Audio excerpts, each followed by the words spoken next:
Hi, I'm George Norrie, and welcome to our Coast to Coast AM YouTube channel. Have fun, tell your friends, and share us with everyone. You can also find us on Facebook, Twitter, Instagram, TikTok, and Coast to Coast AM's mobile app. And always remember to log on to our website at coasttocoastam.com for daily articles, the best paranormal information, and all you need to know about your favorite guests. And now you can become a Coast Insider directly through the Coast mobile app. We welcome our international listeners and even offer a free 2-week trial. So don't delay. Become an insider today. Welcome back to Coast. It's been about a year, but let's get back to J.P. Levasseur. J.P. is a member of the Society for Planetary Research, a veteran instructor of math and science at the Northern Maine Community College. He has begun his research of Mars way back into the mid-1990s. He has published the Journal of Scientific Exploration back in 2002 with Dr. Horace Crater, and in the Journal of Space Exploration in December with co-authors George Haas, William Saunders, and, of course, Dr. Crater as well. So let me say hi first to John. JP, how are you? Hi, how you doing? Good to have you back. Looking forward to this. Yeah, I talked your ear off last time. That's all right. You're going to talk my ear off again. But it's good stuff. George Haas, of course, love the guy, member of the Society for Planetary SETI Research, founder and premier investigator of the Cydonia Institute. He is a member of the Pre-Columbian Society, and that's a part of the University of Pennsylvania. And he is also an author. Became interested in the face of Mars after reading a book by a Rodolfo Rafael Pozos back in 1991. How's my Spanish, George? Not bad, huh? That's pretty good, George. It's good to have you with us, too. It's been about a year since you've been on with me. Let's start with you, George. What have you been doing? Well, since JP and I were on last, it was April. Year. April. In April last year. We've been trying to get this science paper published, and that's really consumed most of our time. The last time we were here, we had submitted the paper to the Space Technology and Applications International Forum in Albuquerque, New Mexico, which was accepted, and Dr. Crater presented it at the conference. So that was the beginning of this, and I think that's what we spoke about last time we were here. And George, when this paper that you've been trying to get published, I mean, you're running into some resistance? It's actually most of the hard work was putting it together, but it's gone pretty smoothly. Dr. Brandenburg recommended that we submit the paper to the conference in Albuquerque, and it was accepted. And after that, we snapped into action and submitted it to the Journal of Space Exploration, which was also a recommendation by Dr. Brandenburg. And JP can tell you about that because he was basically the lead author of the paper, and he did all of. All right, let's go to you on this, JP. Tell us a little bit about this. About what it is to publish a paper like that. Not easy, is it? Yeah, on something so controversial. It went fairly smoothly, but I'll tell you, there's a lot to getting a paper published in a peer-reviewed journal. I must say, Dr. Musha and Dr. Mehta of Mehta Publications that publish this Journal of Space Exploration. It's a different JSE than Journal of Scientific Exploration. It was a pleasure to deal with a scientist of that caliber. I was kind of surprised to see it accepted, and for him to report back with such positive comments. It's a published paper, as controversial as it is. It's difficult. You have to have the format right. You go through the processes. The one mistake I made was at the end they have what's called a galley proof, where you have the last minute changes, that you make that would be their typographical errors, not any content. And I failed to get that all in on time. But otherwise, everything went smoothly. It's published. People can read it. We've actually have a technical paper published in a peer-reviewed journal on this very controversial, very specific feature that is all part of the Mars artifacts argument. And it is amazing. Now, we've got at our highlights reel at coasttocoastam.com some of these geoglyphs that George and JP provided to us. Make sure you get a chance to take a look at them. If you don't have a computer now, do it tomorrow morning. They are strange, George, aren't they? Yeah, they are. And JP was actually the one that discovered this formation back in, I guess, 2001. And it caught the attention early on of Dr. Van Franlin, who I'm sure you remember in early 2001, he did a press conference in Washington, D.C., Yep. showing a whole set of, he was presenting evidence of, these artificial structures, mostly pictographic formations that he had found through other people's research and his own research.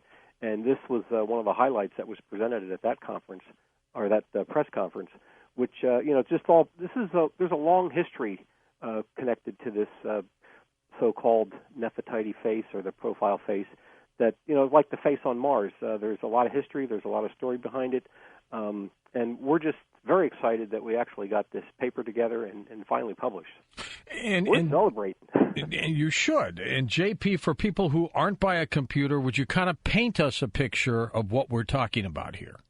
Yeah, it's controversial. When you look at features, I mean, you have to understand, I always make presentations on this subject, and people are very interested in it. They don't necessarily agree. I've learned the hard way that you have to explain from scratch what's going on, because it's very difficult for people to understand what this is. And then explain it again. Well, what it is archaeologists on Earth will use satellite imagery and aerial photographs to look for promising digs and to also develop existing ones better. Like Sarah Parcak, for example, is a well-known archaeologist that's known to use this technology. When we look at the Mars images that have been returned by our space probes there, we're doing that same sort of thing. You're looking down at the surface of Mars, and all of a sudden, people starting back with the early researchers, Vince DiPietro and all the others, say, hey, we're seeing things that look artificial. And it's very subjective. It's very difficult to take images and say, hey, this looks artificial. On Earth, when these archaeologists do this, they take their images and they make an argument to people who are going to foot the bill, right? And to go and make these at least preliminary digs to see if there's something. Well, this is on Mars. The very idea is difficult for people to accept, that there could be artifacts, structures, and things up there that we're seeing in the images. But, a pyramid is one thing, but geoglyphs or large-scale art is another. You're seeing a face.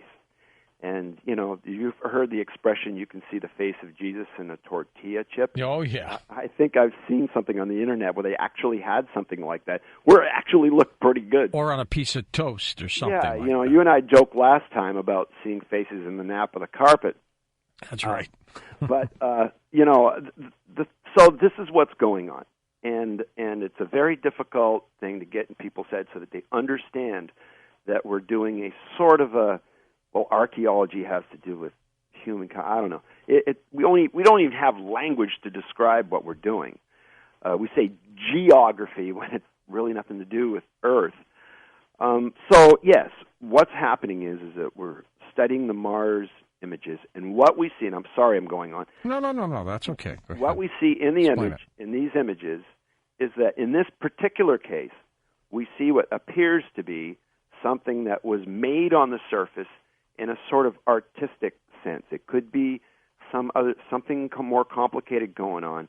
But yes, it looks like a face in profile, approximately 2.5 kilometers across, large now. Remember, the image resolution is not very good. Unlike the face at Cydonia, which was part of a structure, like it was carved out, this looks more like it was etched or painted in, doesn't it? Right. The face on Mars, the famous face on Mars, appears to be a very large mesa that was originally natural, but kind of developed. Like Mount Rushmore. Right. yeah, but facing upward, right? Right.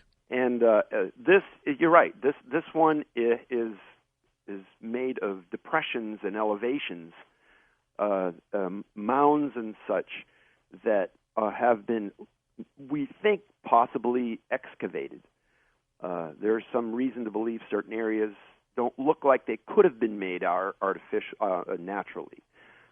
So yeah, we were looking at pits and mounds and things that have been dug out with not too many great changes in elevations, dark and light areas. That if people say there's shadows, we have a great piece on that. People are still talking shadows. Really haven't read our paper. We went to great extent in the paper to show that those are not shadows. Yes, it's not a mesa. It's not a mountain. It looks like an excavated area. Yeah. Not very deep. And to me, what really strikes a pose here with this thing, it's not the face alone, but when you add in this Egyptian-looking hat that it's wearing, then the whole structure looks like it was made, doesn't it? That's the thing. When you look at these kind of things, it's so subjective. It has to come together as something to you looks like it had to have been made. And there's so many parts to this thing. George notes many. He's an artist now. He can point out many things that come together and say this probably has to have been artificial. And when you're mentioning the cultural references that most people immediately acknowledge, there's a reason why it has been commonly referred to as Nefertiti face, right?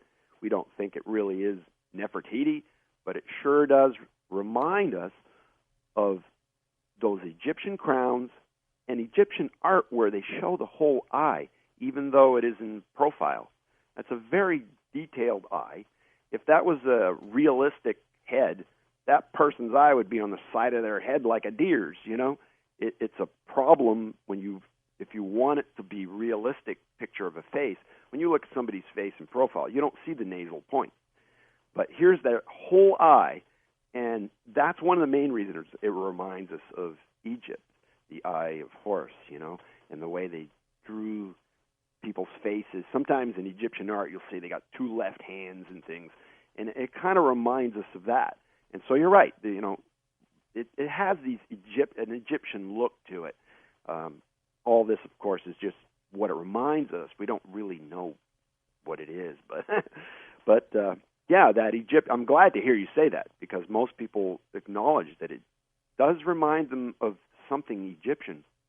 It sure does. Now, if it is indeed some kind of artwork, etching, whatever it may be, but that it was made, what do you think the message is that they tried to convey to people? Obviously, you see it from above, so they wanted somebody from above to see it, didn't they? How about you? Well, that's, we have the same tradition. This is George speaking now for the audience. We have this tradition here on Earth. Ancient cultures produced these large pictographic formations. We have the pictographs down in the Nazca lines, down in Peru.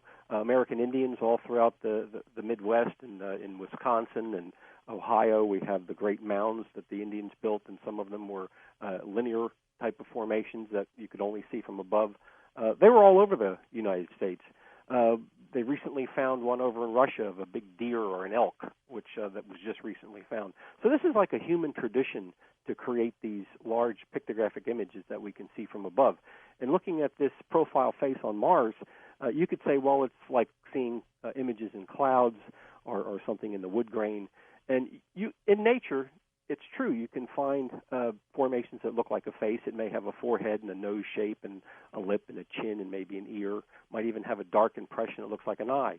But that's about as far as you may get like 4 or 5 points of anatomical features. But we're looking at this face on Mars that goes way beyond that. We not only have a nose, we have a nostril, we have a mouth, we have lips, we have the forehead, we have an eye, we have an eyelash, we have the iris. I mean, there's just secondary features that we're seeing in this, which goes way beyond, something you'd see in nature by chance, which I said would basically be maybe 4 or 5 points. So this goes well beyond that. Well, it sure does. Now, this was obviously done prior to, let's assume the Martians are us. They came here and duplicated many things that we still see on Mars. Was this an escape mission to come to this country, this planet, or was it something exploratory? What do you think it was? Start with you, JP. Oh, that's the fun stuff. To speculate about how that is, where it came from. My mind reels into all kinds of what we call origins scenarios, right? And none of those are acceptable to people. Tom Van Flandern told me himself, the world-class astronomer here, he said that nobody is in a position to know what can and can't be found on that place. And he included himself in that group. So but the problem is we start talking like that. None of these things really, I'll tell you right now. Hey, Mr. Nouri, I see you on TV once in a while. I pop up once in a while. And there's this television series that I enjoy. I watch it once in a while, and I think you do a nice job commenting on things. And I don't know if I can mention the show on this You mean Ancient Aliens? Yeah, the Ancient Aliens show. Sure. On the Ancient Astronauts theory. This is something I'm pushing 60 now. I've been reading about this since von Daniken's book back in the 60s, and I found out that this theory even precedes him. To von Daniken's credit, he's known for he never claimed to be a great scientist, but boy, he asked the crucial questions at the right time. And inspired a lot of us. I've been studying this ancient aliens, ancient astronauts theory for many years, and I'm to a point now where I'm not ashamed to say it's probably true. Yeah. And anybody who disagrees needs to go back and do a little homework. It's a strong theory, and we've yet to test it. It's a perfectly testable scientific theory. And there's much more work to be done. Most of the researchers, of which you're very familiar, Philip Coppens, Andrew Collins, all of them, Childress, and they, all of them might not be totally correct in their findings and conclusions, but I think as a whole, the theory stands very strong. Of course, Mars and the artifacts we see there is tied into all that, along with the UFO phenomenon. So if you're familiar with the ancient astronauts theory, and this starts to come into the picture, well, how does this tie in? Well, if we have indeed extraterrestrials that have come to our planet in the very distant past and have had their hand in humankind, maybe even made us, like many religious texts. The Sitchin theory, as I call it. Pardon me? The Zachariah Sitchin theory. Well, Zachariah Sitchin. I have all his stuff here. I have a row of paperbacks here that takes up the whole shelf. His 12 Planet series. How would Mars come into play? Well, of course, if you've got extraterrestrials coming into the solar system, wouldn't you expect to see them leaving their mark on our moon, and the other planets? And in fact, we've got junk on the moon ourselves. So, John, let's get back to your work, and George as well. So this paper that you've been working on, has NASA reacted to it? Have they seen it? JP, let's start with you. Well, they don't treat this subject very well. It's the great image. Let me tell you, those are great scientists that get results. Yes, they have these very complicated missions, and there's tens of thousands of images we have to study. They even had a wonderful image request, a very user-friendly site where enthusiasts like me could actually image certain areas. It was great. A fifth grader can do it. I've imaged a lot of. I've managed to get quite a few images you feel like you're actually pointing and shooting the Mars Global Surveyor. Mock cameras yourself when you do this. And it sounds like a like a pretty technical accomplishment, but they're user-friendly site. I'm telling you, an average person can do this. They're absolutely wonderful, but they, of course, don't treat our work very seriously or give it any attention at all. There's a considerable amount of ridicule at times. You know how they'll post images like the Gale crater that looks like the happy face there and all these Valentine hearts and stuff, and I don't know why they waste all their energy posting these little things like that. I think it's a dig at our kind of work. But yeah, I haven't heard anything from any of them about this paper or any of our stuff. I don't know. I get a feeling sometimes there are people there who take it seriously but don't publicly come out and say anything. Okay, now with the paper, I assume you had conclusions. Is that accurate? Yeah, we made a lot of conclusions. First of all, there's things about shadows. We can say for certain that the dark areas are not shadows, that they are darkened lower elevations, that the higher elevations are the lighter colored ones.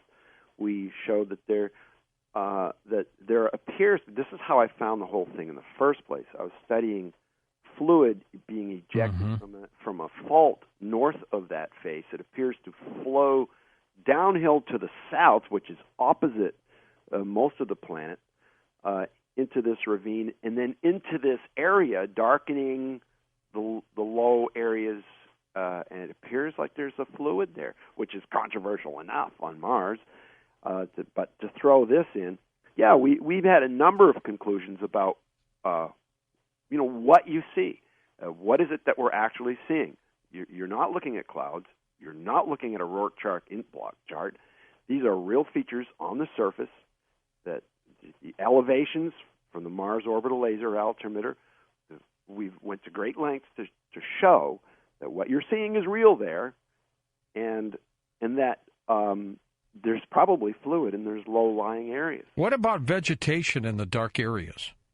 Oh, that's another question. There's a great science fiction writer was involved in that with his banyan trees.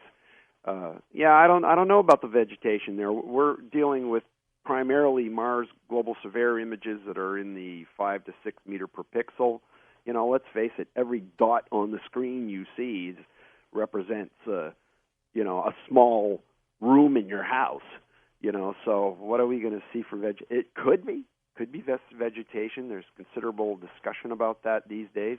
But that's another argument I try to skirt because we have enough problems arguing artificiality, let alone talk about fluid on the surface, which is supposed to sublime. There's not supposed to be any fluid there. And vegetation, my goodness. The Viking probes came back with positive tests for microbial life there, and it's been controversial for years. Now we're talking vegetation.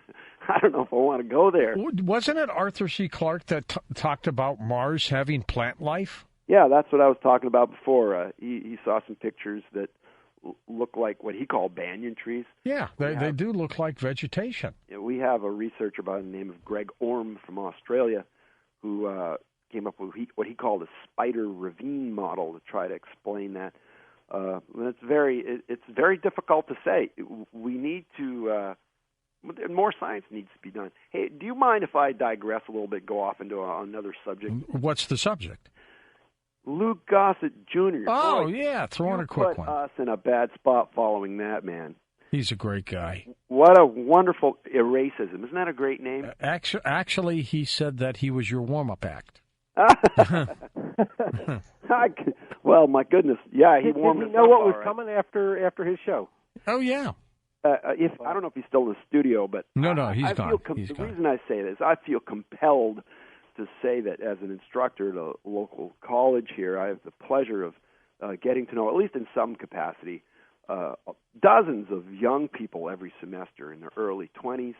And you know how people are always saying, this young generation, what's the matter with them? This country's going to crap, No, I feel exactly opposite. all the students I deal with there in their 20s are way better than our crew was when I was their age. They give me hope. And when he talks about tolerance and racism and stuff, I've discovered that it's almost a non-issue for a lot of young people now. At least we have a surprisingly diverse group for where I live in this part of the country, and it's like it's not like they're tolerant. It's like they don't even seem to care. And in a way, it gives. So my message to Mr. Gossett is that his efforts for people like him are paying off. Our young people are fantastic, and he has. You said that in the segment that that he's hopeful about humanity, and these and he really is too. These young people that I deal with every day, they really do inspire you and give you hope. The world is better. It's going to be better because of them, and I just wanted to say that because I think Lou Gossett Jr. is one of the great Americans. Yeah, I do too. What do some of these young people say about their professor who's writing about geoglyphs on Mars? You got right back to our subject, didn't you? Yes. How do you like that? Tell them about your presentation you did at the college. Oh yeah, I do several things at the college. I must say, they don't tend to have the students that I know. I have as many as 80 to 100 students per semester, and they tend to have interest. Some of them are just a passing interest. Some of them are ready to argue against you, and I welcome that. They know how to do that. Since the advent of the internet, my goodness, George knows? Don't the arguments get vitriolic sometimes? It seems there seems to be these two extreme camps. Either you have the extreme skeptic or you have the extreme believer, and George and I are among a group that tries to tread somewhere in the middle. The students in general that I deal with approach it critically and aren't really ready to make these leaping conclusions without knowing a little something about the situation. Have an informed opinion, and it's an interest. I think in part because of these popular TV shows that you see out there now. And it's an interest, and I don't get those scoffing, exasperated reactions I will sometimes get from people. They're receptive and curious and reserve judgment.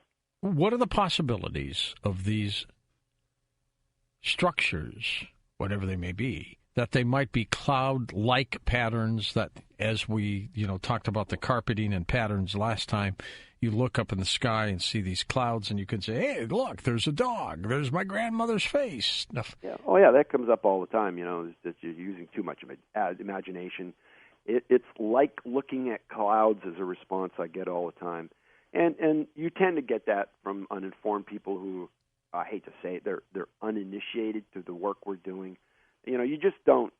I've learned that you do not just take a slide or a picture and plop it in front of somebody and say, "Look, there's a face." That's right. You got to back it up, and you do. And of course, if you present it to them like that, it is like looking at clouds. It is like sticking a Rorschach block chart in front of them. I'm asking them to go ahead and use their imagination. And so it's hard to present that to people who really don't understand that this is a real satellite image of a real planet, and those are real surface features you're looking at. And yes, you can be fooled, and we're pattern-seeking creatures. We joke last time all about the tortilla chip. You're going to see, but the issue here is this thing good enough to suspect that it had to have been made? And when you look at clouds, you're looking at clouds. You're not going to say that was artificial. Maybe a jet contrail, I guess, is artificially made. But see, there's a perfect example. You look at the clouds, you'll see a jet contrail over here and a cumulus cloud over there. You can you can differentiate between the artificial and the natural. That's what we're doing. Well, look at what we're looking at. Cairo means Mars. the Nefertiti figure looks like something that the Egyptians would have. There are a lot of similarities here. And I don't believe in coincidences, as people know by now. It's too weird. Yeah, you can have coincidences. It could happen. But what are the odds? I like playing cards with people. You know, how much? I'll tell you, the problem is generally that your opinion on whether it could be artificial usually goes right back to your preconceived notions, your predispositions of what can and can't be found on that planet. And there, you know, the problem is that we as researchers who try to present evidence and argue that this is probably artificial, we don't have a real standard of evidence to meet. Dan Drayson, one of our SPSR researchers, wrote a whole big thing about this. He calls it the ever-receding evidential horizon. It's like no matter how much evidence you produce, it's never enough. And statistical evidence is usually lost on people. You know, you have to kind of sit and play cards a little bit and say, okay, what's the odds the first card on the deck is this particular card? And, you know, well, 1 in 52. So if I pick that card off the top of the deck and it's the card and we were betting, you owe me $52. You know, and now we put the card back in and we do it again. What are the odds now? Well, it's 1 in 52 squared, man. You know, they don't really understand the incredible probability, the odds against artificiality. I mean against it being a natural formation. And so, you know, statistical numbers and things really are lost, don't mean anything to people.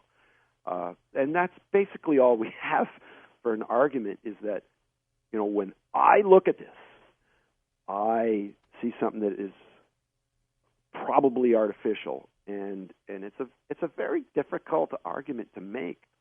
I'll tell you this stuff about artificial. The art thing, you know, that's the thing. I mentioned Sarah Parcak. That's the arguments they have to make when they go to get funding for digs, to get grant money, and somebody at some point has to be convinced that this is worth investigating. That's right.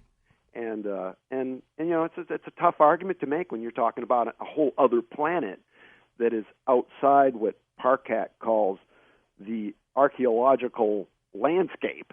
You know, it's really weird. It's a strange thing, difficult for people to understand and accept, and it really threatens a lot of worldviews.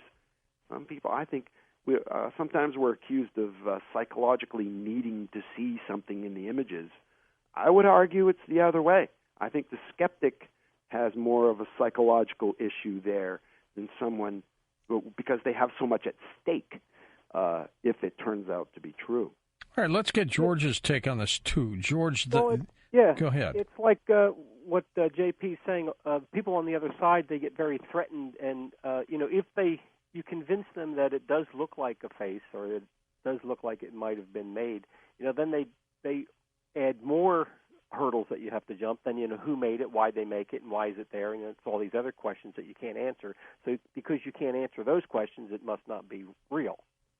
But the thing that we have to, like JP was saying, and this is a discussion we have with the other members of the Society for Planetary Study Research, we're trying to establish what a standard would be to say that you're looking at a candidate of a formation on the planet that you want to establish if this meets the criteria to be artificial. And, of course, in clouds and things, you can see a head shape, you know, with a forehead and maybe an eye like I had before. But, you know, what's funny, someone else might not. I think with these Mars images, everybody can see them. Exactly. But I'm just speaking generally, where you could find, you know, rocks around your neighborhood that are tree trunks that kind of look like a face. You know, people will say, well, that's what we're seeing on Mars. But those things are very general. They're usually generic. And they don't meet the high standards that we're looking at with this profile face, where we're seeing, you know, secondary features. You know, not only lips, we're seeing the parted lips, the nose as a nostril, and all the detail in the eye. It just goes way beyond, just a generalization of a portrait. This is real artwork that we're seeing here in this image. And what do you think, again, George, on your take, what do you think the reason for this was? I mean, again, you can only see it from above, so they were showing it to somebody.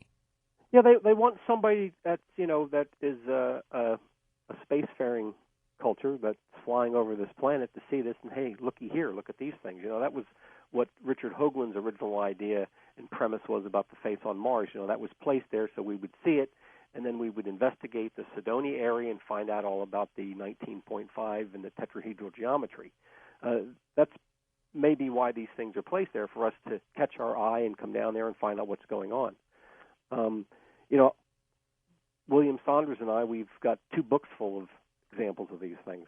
And, we put the science paper together a couple years ago with the parrot formation, which is listed in some of the images that you have up, just as an example of, the history. We're working on these images, putting a lot of effort in this, getting science papers published.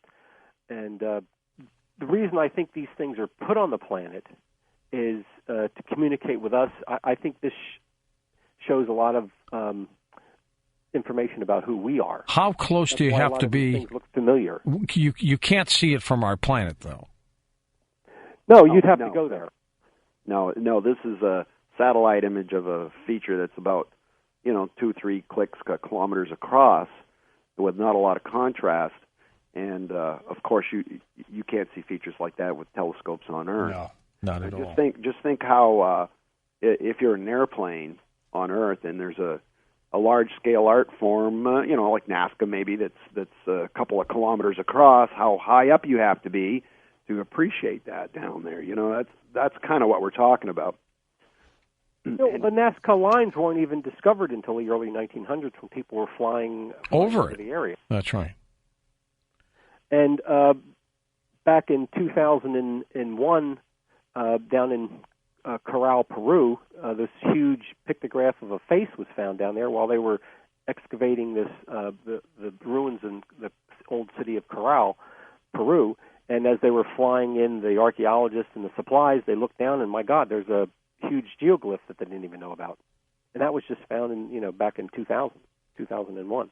So these things are, in like the elk over in Russia, these things are being found all the time. And you don't see them on the ground, you're walking right over them. But if you're flying in a spaceship or in an airplane at the right altitude and you look down, then these things all come into focus. And welcome back to Coast. George Norrie with you. Plasma physicist Dr. John Brandenburg with us. He did his graduate work in California at the Lawrence Livermore National Lab in controlled plasmas for fusion power. He has worked in defense, energy, space research. He's also part of the Clementine mission to the moon, which discovered water on the moon's poles.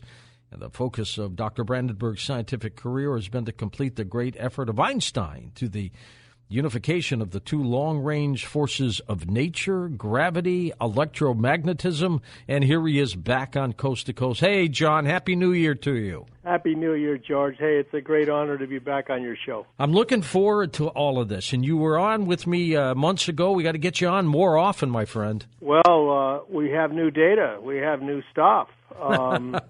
Stuff for Mars, and you guys, everyone can see it on my website, lifeonmars.pub.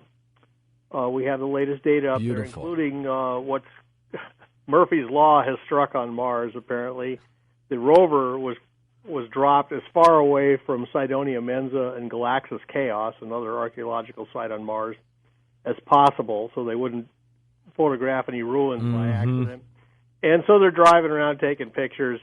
And they took 2 pictures of this thing that looks like a carved Aztec idol. I love it. And so I have both pictures up on the web. They both confirm there's teeth. The mouths are full of teeth. Anyways, Murphy's Law. I can just imagine the meetings at JPL. Oh my God! The manager screaming at everyone, "How did anyone let this happen? How did we let this through?" And to make matters worse, one of the pictures in the series is marked access denied. We got our money's worth out of those rovers, didn't we? We sure have. I mean, they've done a brilliant technical job. And, we look at things like the face on Mars and say, well, this is an exciting possible scientific breakthrough. They look on it and they say, millions of layoffs. Exactly. Because as one veteran of JPL told me, the management there says, if we find anything exciting on Mars, the astronauts will come from Houston and take Mars away from us. Imagine, George, you're in charge of the planet Mars, and somebody comes along with cowboy boots and takes it away from you. How dare they? That's right. This would be a terrible disaster. So we found that they've apparently taken pictures of a real artifact. It looks like about the size of a dinner plate, and it's ugly. And on your website, how do we find it? It says Aztec Head. The headline is an article on Aztec Head. Also, the government just released pictures of the pyramid at Cydonia. Mm-hmm. You know, there's a pyramid right about 5 kilometers from the face. And the pyramid on one face, on one of the facets of the pyramid, appears to have a square doorway. Upon close examination in high-resolution pictures, it actually appears to be a place where brickwork has failed in a square pattern and fallen down the side of the pyramid, and they have taken two new pictures of this. Those are both up on the website. This is exciting stuff. John, how did you get interested in Mars? Well, actually, Mars, as I explained in my bio, my major role has been to try and harness fusion energy and complete Einstein's work on unifying gravity and electromagnetism. Mars was kind of a distraction, but in the middle of the Cold War, 1984, I saw the work of DiPietro and Molinaro on an evening show, and I called them up. It was the day after Christmas when I saw it, and I was just astonished at what they had found. And so I called them up as soon as I got back into the office using the government phone system, and they sent me a pamphlet showing all their work, including the pyramid they discovered 5 kilometers away. And I took this to work and showed it to my companion scientist colleagues, and they were all astonished. And they said, wow, this looks like the real deal. Yeah. And so I joined an investigation team called the Independent Mars Investigation Team. We verified all of Greg and Vince DiPietro's work, and Greg Molinaro, Vince DiPietro, and we verified their work. We actually found more stuff, and we found remains of an ocean on Mars. We went to a conference, published it, and the world has never been the same since. Gosh, you guys were way ahead of the curve, weren't you? Way ahead. Well, we were trying really hard, and the goal for a lot of us was we wanted to end the Cold War. We wanted to, if there's a barnyard brawl going on, if the barn catches on fire, the brawl will stop, and everyone will have to work together to put out the fire on the barn. And we just thought that this was it was a shot. It was a chance to make a big discovery that would change the world and end the Cold War. And as we congratulated ourselves later over several mini beers, we all bragged that we had, in fact, helped end the Cold War because it ended. The Mars cover-up still sort of continues, but hey, they have opened the floodgates now. They have so many probes orbiting Mars, providing us data. We have more pictures of the face on Mars, probably 100 images, a lot of them at high resolution. It shows nostrils in the nose. Most people think that thing was put to bed back in 1998. When they released, it turned out a fuzzed up, very poorly contrast-enhanced picture of the thing basically in profile because they'd taken the picture from the side. So it looked very different than everyone expected. It looked like a footprint in a snowbank, or, as we joked, an object in a cat litter box. When we enhanced it, we found out it had, and figured out the geometry, that it wasn't taken from above, it was taken from the side, sort of. It shows nostrils in the nose, and then we computer rotated it, and it looks just like the Lion Man from Wizard of Oz. So we actually presented that to Dan Golden, the head of NASA. What did he say? What did he say? We never heard his comment. We handed it to his right-hand man, who took it upstairs. But I know what he said. He said more pictures need to be taken. Well, that's encouraging. So the hope of Jet Propulsion Lab to kill the whole controversy ended. We went to another scientific conference. We presented all the pictures in our analysis, including the Lion Man photo. One of the guys from JPL showed up and he threatened to punch DePietro in the nose. I haven't heard from Vince in years. Is he okay? I don't know. I tried to call him, and his phone requires a code. But anyway, that's his business. I think he's retired. We've got a link from your website to that Aztec head too at coasttocoastam.com, which right, and also you can get go on the net and do Aztec head, and you'll get Truth Seekers. Has got a very good enhanced photo, much better than mine.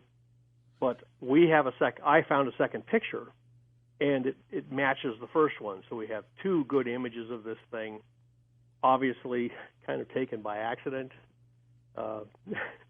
Murphy's Law is one of the most powerful laws in the universe. It looks like it blew up or something, right? What's that? That head looks like it blew up or something. Well, it looks like it looks like it's had a part of it's been knocked off. But yeah, it's got a nose, eyeball, mouth full of teeth. The teeth all line up. So it looks to me like a carved artifact. And since we have a pyramid, a big face, at Galaxis Chaos, we have a second face on Mars. Almost looks like the first one. All those pictures are up there on the website. And but more than that, we now have evidence for enormous hydrogen bomb explosions on Mars. So taken together with the archaeology, this suggests a great tragedy. We're going to get into some things that happened on Mars, John, and get your take on that. But tell me, what is a plasma scientist for a lot of people who don't know what that is? Plasma is like a lightning bolt. It's like a neon sign. It's electrified gas where it's called the fourth state of matter. If you have a ice cube in your hand, that's solid. It melts in your hand. That's a liquid. Finally, it evaporates. It turns to a gas. But if you heat the gas high enough in temperature, the electrons start coming off all the molecules and atoms and move around like in copper. So it conducts electricity. It glows. And this is the stuff that the aurora is made of, or a lightning bolt. And the stars are all made of plasma. The sun is a ball of plasma. So it can be shaped by magnetic fields. It's a wonderful kind of tool for energy. We have gotten large releases of fusion energy in devices built to confine these plasmas in a magnetic bottle. They're called tokamaks, and we've made great progress. It turns out it's really difficult to try and make a star on Earth. It's a lot more difficult than regular nuclear power, but we've made enormous progress, and I believe the combination of fusion and fission, we can combine the two. It's called hybrid nuclear power. Mm-hmm. This will be the clean, safe, infinite power source that we've been looking for. How far away is that? Solve the energy crisis. We solve the climate crisis. How far away is that from implementation? If we implemented a crash program, we have everything we need now. I'll have more of this up on my website, but I believe in 10 years we could have the first hybrid power. And by the way, using fusion, you can render the nuclear waste from fission reactors safe. You can transmute the high-level waste into harmless, stable. That's remarkable. Oh, yes. It's a breakthrough. This has been studied down at University of Texas at Austin quite extensively. It'll work. And, in fact, the nuclear waste is now worth money. You can make power out of it. So the big utilities, John, will probably try to figure out, how do we make money on this? Oh, well, that's their business. Before we release They're not this in these business for their health, That's right. Or the well-being of ours. But the important thing is that we can solve the energy and climate crisis now. We have the technical means to do it. It's going to be solved by E equals MC squared, infinite source of power for the human race. We can solve this thing. That's exciting. Yes, It is. It really is exciting. I look to the future now with great hope. Where for a while I was a little discouraged. John, when you look at Mars, you know it had an ocean. You know that it had a heavy atmosphere. And when you look at the artifacts that something drastic happened there because everything seems broken up. And yes, I think in time, things and structures will decompose and collapse. I saw a show on the Discovery Channel about a year ago where they said even the tall skyscrapers we have today, the metal and glass, everything would decompose over thousands of years to just rubble. You wouldn't even know what they were. But something happened on Mars. What do you think that was? Well, first of all, we know Mars was Earth-like in the past. It had an ocean, rivers, and unfortunately, we see the artifacts suggesting it had everything the Earth has, an intelligent species living on there. Then some unknown catastrophe, in the words of NASA, happened, and Mars became like it is now, very un-Earth-like. And unfortunately, the atmosphere of Mars is loaded with the residues from a massive nuclear explosion. The Mars atmosphere is full of a characteristic gas called xenon, and it has one isotope called xenon-129. Okay. And on Earth, the amount of xenon-129 rose by 10% since 1945 due to open-air nuclear testing and also production of plutonium. Both of these require fast neutrons that you don't find in ordinary nuclear reactors. So this is weapons signature. Now we have also found out there's another gas produced by nuclear weapons called krypton. It's not the planet where Superman came from. This is a gas in the periodic table. And these are inert gases. They don't wash out of the atmosphere. They don't react chemically with anything. So they stay in the atmosphere forever after they're made. The xenon and the krypton are consistent with a massive nuclear explosion. This explosion, we also know, irradiated the planet's surface with neutrons because the meteorites we get from Mars show signs of being bombarded with an intense fluence of neutrons. And not only that, there's radioactive debris scattered all over the surface of Mars from two spots. One of them is near Cydonia. One of them is near Galaxis Chaos, the two areas where we found archaeology. So, and finally, the areas that are radioactive are covered with glass. So these explosions apparently happened in midair, and they turned thousands of square miles of Mars surface into glass, just like at the Trinity nuclear site, where the first nuclear weapon was fired.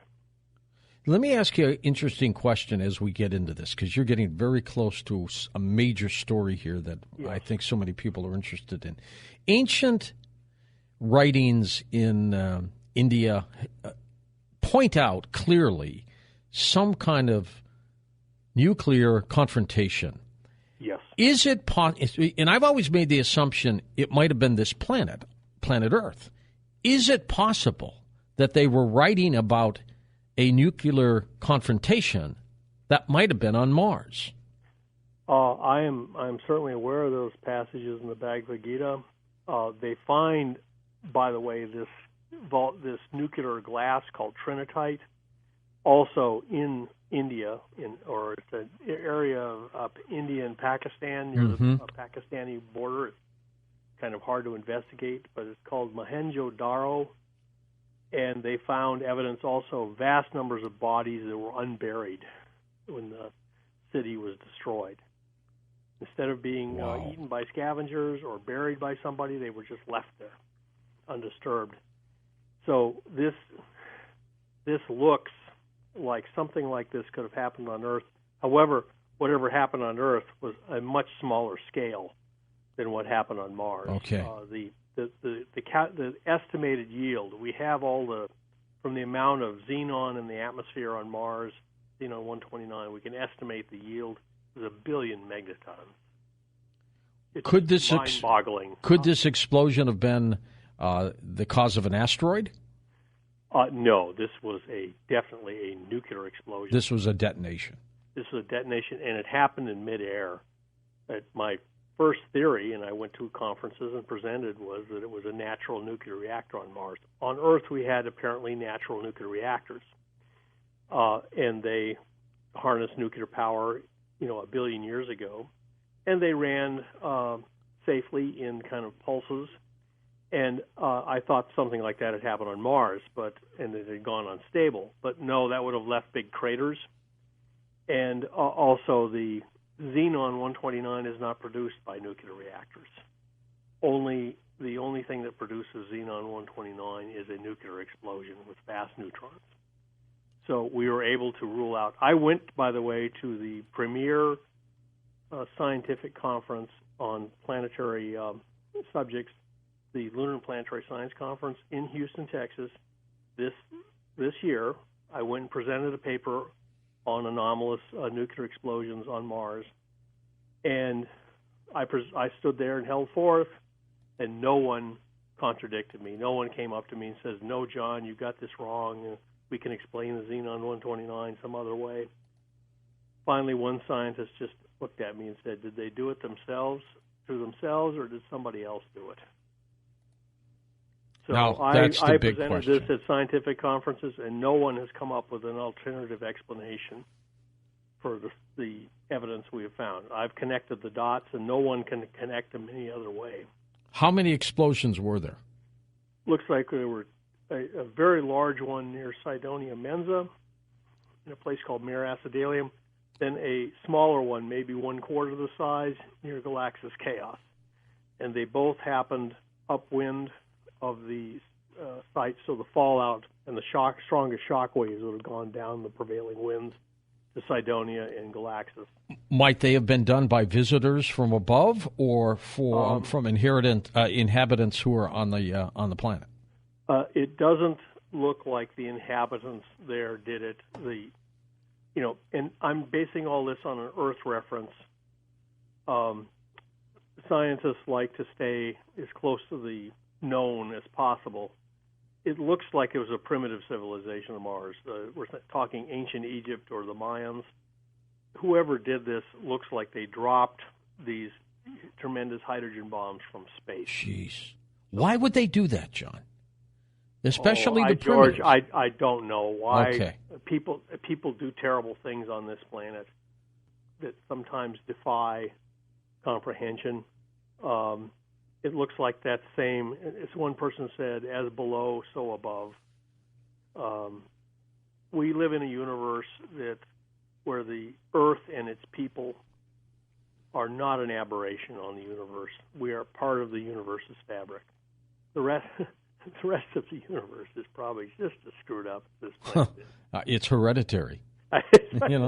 Well, if you have intelligence, you have misbehavior, George. Yeah, that's true. We got it from somebody. And so this terrible thing appears to have been a deliberate act by a more advanced race that found the civilization on Mars and decided for some reason to destroy it, perhaps because they thought they would be a competition at a later time.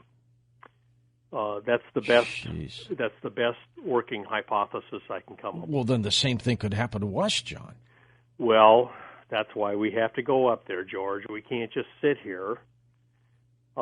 This is, in fact, I've told people, this is a Darwinian cosmic intelligence test for the human race. If you can't connect these dots, we're going to look like Mars. Who knows how soon? We have to go up there. We have to come spacefaring. We have to send astronauts up there to dig through the ruins, find out exactly what happened. Did the Martians know who did this to them? We have to have Captain Kirk and the Starship Enterprise and the Federation Starfleet in 100 years. Well, and I'm going to make an assumption here that what might have happened on Mars, those entities that did this came to Earth as well. And maybe they came to Earth, as Zecharia Sitchin had reported, as the Anunnaki, Maybe these events appear to have happened on Mars sometime between 1/4 to 500 million years ago. So this was very, very a very long time ago, before even the dinosaurs. Now, I believe we're going to find out, George, we're not alone in the universe. And we have to deal with that. And the universe may be a rough neighborhood. It may be. For whatever reason. So, what's that? For whatever reason. For whatever reason. And what Zechariah Sitchin was deciphering from the tablets is that we, sometime during the human era on Earth, we were colonized by some extraterrestrials who maybe did genetic manipulation of us. Right. The human race, as we know it, appeared fairly suddenly in the geologic record. I mean, there were people sort of like us, and then suddenly, boom, here we are. Not that great in advance, but we are what we are. And I believe we're going to find out that we had a lot of contact with extraterrestrials in bygone eras. The human race is, in its present form, has been on Earth, they estimate, 200,000 years or more. And we only have records of 6,000 years, of our own civilization. Well, that's why there are some that think that good old planet Earth is only 6,000 years old. Well, I'm not a believer. Some people think the Earth is flat too. Yeah, well, that's true too. I have a book, Death on Mars, written where I lay out all the data on this. And one person panned my book saying he didn't believe in nuclear weapons. Let's talk a little bit about this discovery now of the new data of the Aztec head, the doorway in the pyramid, the city, of course, besides the pyramid area as well.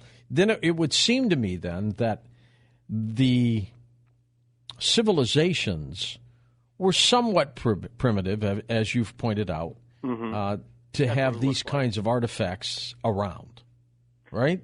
Right. I mean, we are based on what we understand from Earth archaeology. This looks, people who construct massive, big stone things like this are fairly primitive. We don't see any highways.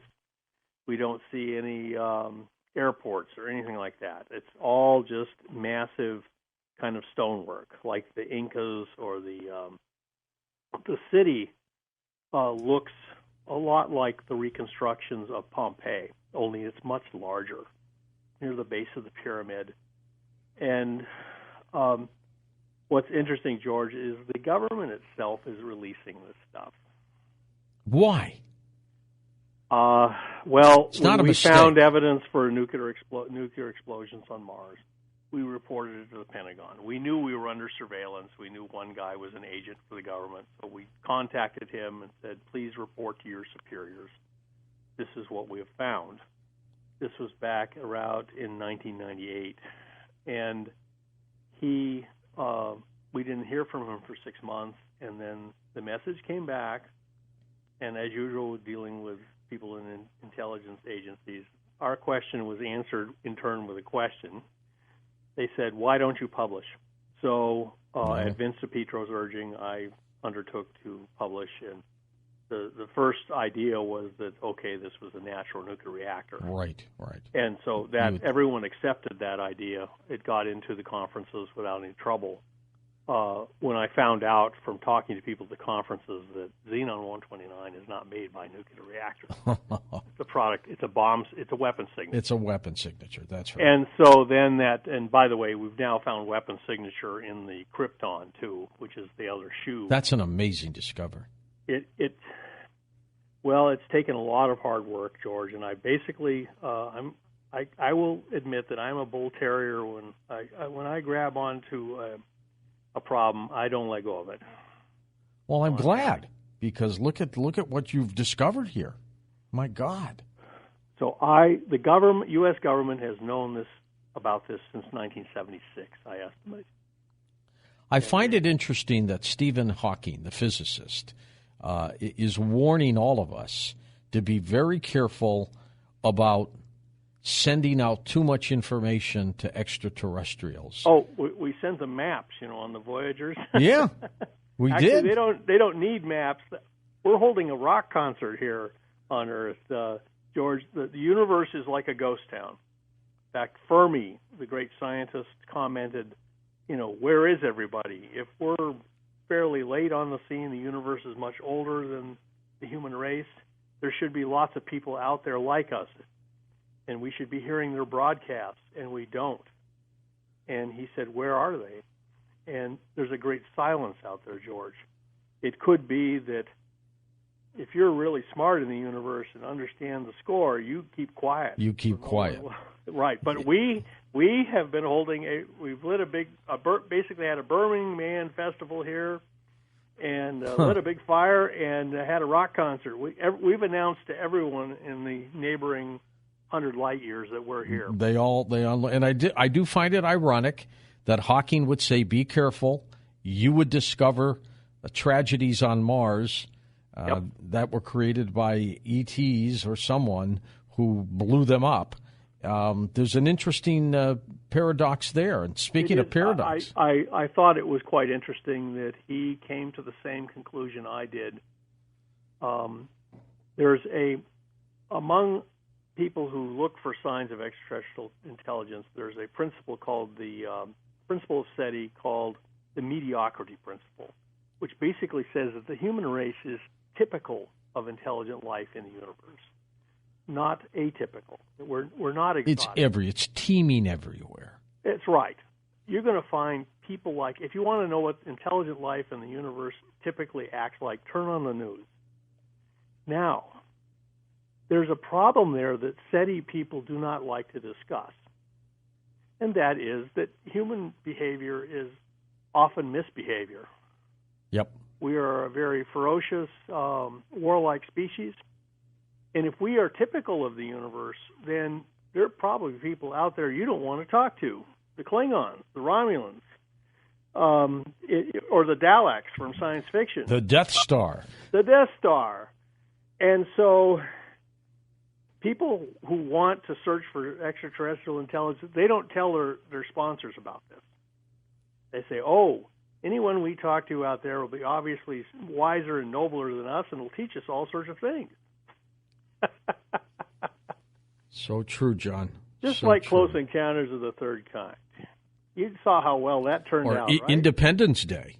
Well, I found it interesting that they made Close Encounters in the early 70s, and then at the end of the 70s, the movie was Alien. Yeah.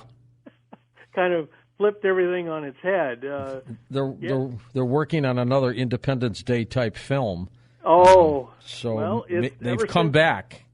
Ever since H.G. Wells' War of the Worlds. That's right. The first H.G. Wells was a really smart guy, and he knew how the human race behaved. And at that time, by the way, for most of the 1800s, people were convinced that Mars was a living planet. Mary Joyce, welcome back to Coast AM. How are you? Fine. It's always good to talk to you, Richard. Likewise. Well, this is exciting. These memoirs recently released from Clark McClellan, just, I guess, about a month after his death. Tell me do we know how these papers or memoirs came into the author's hands? Was he intending on publishing these prior to his death, or were they discovered? What do we know about them? Well, normally I don't interject my personal involvement in stories, but I will since you've introduced this story the way you have. And back in 1986, I moved to Cocoa Beach, Florida. I now live in the mountains of North Carolina. But anyhow, I lived between Patrick Air Force Base and the Kennedy Space Center. And during that time, I met a lot of NASA people. And in 1989, I got to have an extended time with Clark McClellan.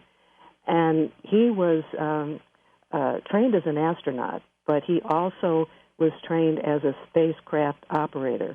So what his job was to monitor everything from the spacecraft, and he could jump in from the ground and fix many problems or, take over controls. And so he had a pretty significant, position. At the time I met him, he was under great distress. He believed that the public had a right to know more than NASA and the government was willing to, let out. And he talked a little bit too much. And so at the time I met him, he had moved off the beach, moved to somebody's home that I know, and he just rented a room. He was in fear of his life.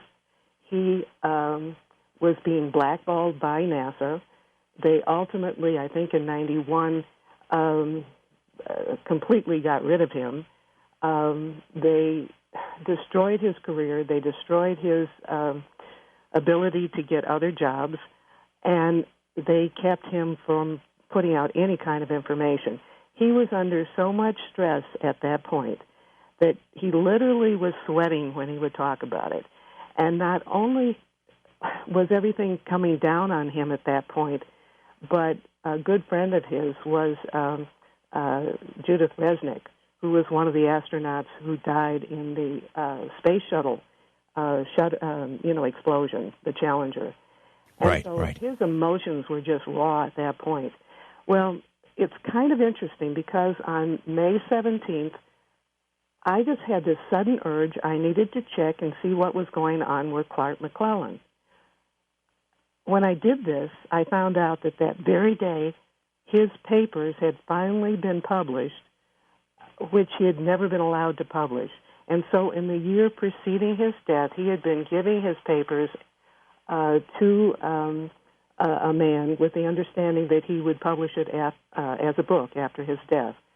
So not only did I get this urge on the day that the book came out, that's when I found out that Clark had died, and he had died less than a month before that at the age of 85. But because I saw that raw emotion myself, I wanted to do whatever I could to help get his story out. I did not want to depend on my memory of things. So I waited until I got a copy of his book because I wanted to make sure that whatever I put on the Skyships Over Casher's website, was accurate. And we're certainly not going to quote my memory. That's not a good way to do an article. All right. Now, how did Clark McClellan come to meet and then befriend Wernher von Braun? They met back in 1959. They were both involved with the Saturn I mission projects, and they had a lot of common interest. Not only were they both aerospace engineers, but they had very intense interest in astronomy, in life beyond Earth, and they shared a lot of these common interests. Well, what would happen, these most private conversations usually happen when they would meet at one of the Cocoa Beach hotels for some kind of a NASA function. And von Braun, who was a smoker, would always invite Clark to join him, and they would go out and find some lounge chairs around the pool or out overlooking the ocean, as far away from other people as they possibly could. And it was during those one-on-one conversations where, they couldn't be listened in on, that he revealed a lot of the things that Clark has shared in his book. And did he well, they were friends, I know, but we know von Braun's history. What were McClellan's personal views about von Braun, just his character and what he was like? Let me jump in with my own opinion on this one, and that is that people who are so intensely interested in something like space travel are more focused on that than they are the politics. So when he was in Germany provided the vehicle for him to do the thing that he loved. When he was brought in with Project Paperclip, he was given the opportunity to do what he loved the most in our country. So I think he was more of a scientist focused on his primary interest than he was on the politics. All right, so let's talk about Mars, because McClellan asked von Braun what his thoughts on Mars were, whether it in fact had ever been inhabited, and what did von Braun tell Clark McClellan about the Red Planet? Well, I kind of just jotted down some bullet notes. I have 5 of them that I really want to share. One, and now mind you, this is all being said in the 60s. He told Clark that he felt they would find evidence of life had evolved on Mars hundreds of thousands of years ago. He felt that in future orbital, photographic, or manned-Mars missions, they would discover ancient ruins of buildings or technology. Again, this was more than 10 years before the first picture was ever taken of the face on Mars. He felt that the Mars civilization was very advanced technologically and was capable of space flight. He felt that the planet that once existed between Mars and Jupiter had exploded, and when that happened, in his opinion, it began to destroy the atmosphere of Mars. So to preserve their culture, some of those on Mars fled in spaceships to Earth. And one of the statements that he said to Clark, that Clark said really stood out in his mind, was he felt that at least some of those in our present human culture may be Martians. He said that Earth is being visited by other intelligence from other stars, and that Earth is a nursery of many cosmic races from the stars. And did McClellan feel that von Braun had some sort of inside information, or did he think that von Braun was merely speculating? Von Braun told him that he had seen ETs from Aldebaran.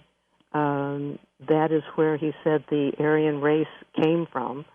He said that they came many, many thousands of years ago to Earth, but most recently in the early 1930s.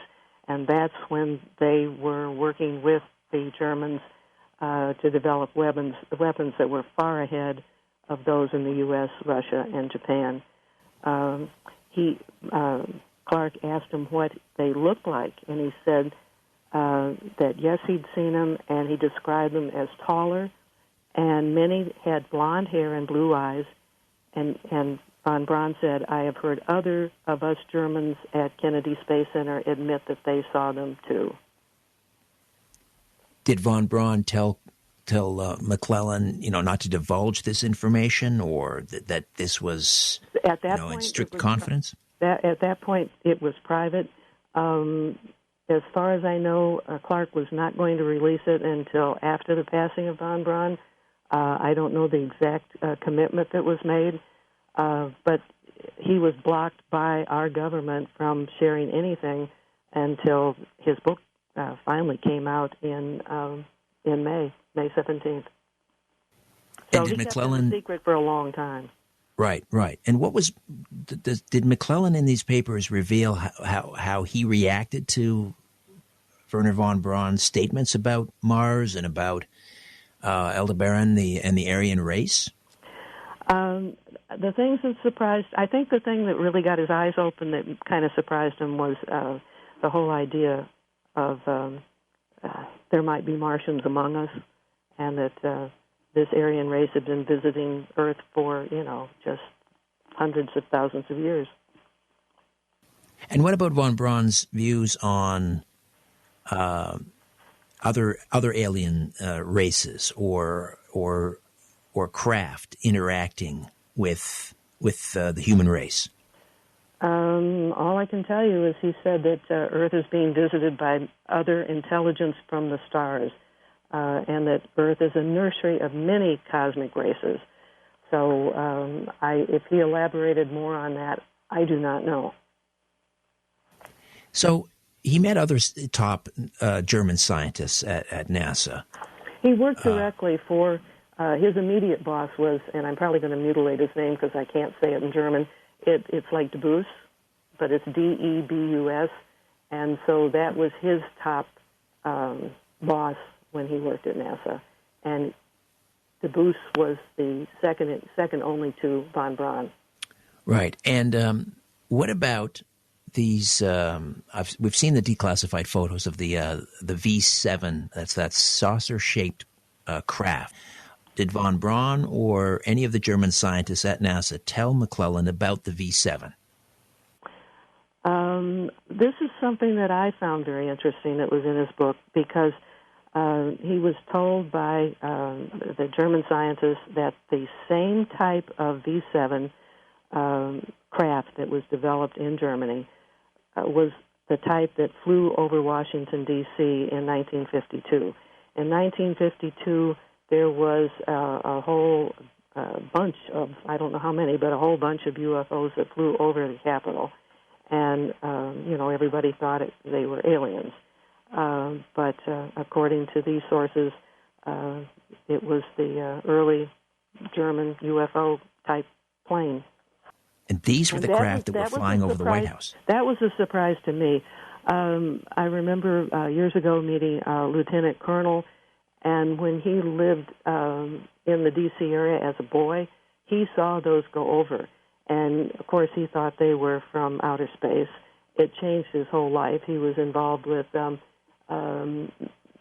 different UFO investigative organizations for the rest of his life because of that. But in actuality, they were created here on Earth. But this is 7 years after the end of the war, so they were still in operation, but they had moved their base, I guess, from Germany to the Antarctic. We are back with Mary Joyce, the founder of SkyshipsOverCashiers.com, a fabulous website. Check it out, SkyshipsOverCashiers.com. And we're talking about the memoirs of the late Clark McClelland, an aerospace engineer with NASA, 35 years, a friend of Wernher von Braun, and some of the astonishing details about these private conversations they had about Mars, about other alien races visiting this planet.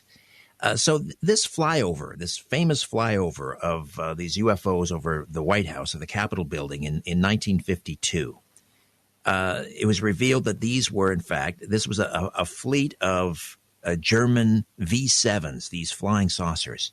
So did McClelland sort of put two and two together and figure, all right, this is 7 years after the war. These are German-built flying saucers flying over the White House. They have this base in the Antarctic. I can jump to another story I did years ago about the man who developed the security system for not only the president's planes, but also for Area 51. And he was at a meeting once. It was an important meeting. They met at Tonopah, which is even more remote or more unknown than Area 51. And they were supposed to give the reports of things that were going on. And this plane just flew right in and went right up to the entrance to the building where they were meeting. And a man got out dressed in what you might call high European style with certain kinds of leather, shoes, and looking very sophisticated. He walked in. He sat in the back of the room just listening to these different scientists give their information. And when he finally spoke, he spoke in high German. And then he got back on the plane and he left. And so that was the first time I really talked to an insider who felt like, the Nazis were still very much involved with things that were going on, even though they lost the war. What about Roswell? Did von Braun tell McClellan anything about the supposed alien bodies that were recovered from the crash site? Or was that a Nazi incursion into U.S. airspace? I really cannot answer that question. I really do not know. If they discussed it, I'm not aware of it. So if the Germans had these saucer-shaped craft, these V7s, this is obviously, we're talking about anti-gravitics, and we're talking about very sophisticated technology. I mean, where did they get it from? According to von Braun's conversations with Clark, the Aryan race that came in from I always mess up the name of the star system, Aldebaran, provided some very sophisticated information to the Germans that no humans had, and so were these? And so Sorry, that go was ahead. why that space program with the Germans developed so rapidly. Right. If they were working with the aliens, why didn't they dominate during the Second World War? I don't know. I wish I had dug deep into all of that history, and I just haven't. But they a lot of men lost their lives on the ground war, and that's where they seem to have been defeated. The ship or the saucer that they developed back then certainly didn't have the sophistication of the saucers that we now see flying around in the air. And were these crafts, developed? Were they hangared, I guess, in the Antarctic? Where did they come from? My understanding is there are ships down there now that are beneath the Antarctic. And people would be very surprised to know, or many people would be, that there are a lot of active volcanoes on what you might call the western part of Antarctica, if you're looking north toward the United States. And there are these old, lava tunnels that have been created. And so a lot of things have been expanded from those to create underground bases. Plus, they knew how to, build them also. And beneath the ice, there is literally like a river, and went up these rivers beneath the ice to carry all sorts of things into that base. It was also, didn't they refer to it as New Schwaben's land as well? Yes. So how did their friendship end? Because von Braun, I guess... I think it was more left NASA in 1970, but they were only friends in, 7 years, between 59 and 66? Do we know what happened? Did they have a falling out? No, I think it had more to do with the involvement of von Braun's career. He was, he was out in Houston, much of his career, and Clark was always in Florida at the Kennedy Space Center. So...